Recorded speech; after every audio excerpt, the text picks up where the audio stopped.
দেখাচ্ছি না। দেখো এখানে খাট বেঁধে সব তৈরি করা হয়, সব কিছু মেশিন দিয়ে পিস আলমারি। খাট যেহেতু একটা গোডাউনটা ঘুরে এসেছিলাম, সে গোডাউনটা ভিডিও বলা ছিল, ভিডিওটা করা হয়নি, তাই কারণে এখানে দেখাচ্ছি। দেখুন সব কাজ করছে, সব এখানে কাজ করছে।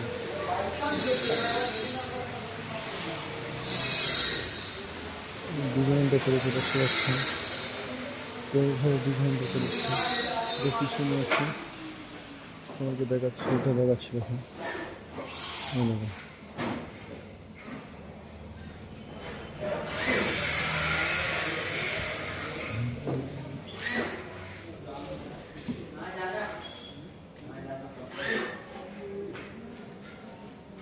দেখতে পাচ্ছ কাজ চলছে এখানে।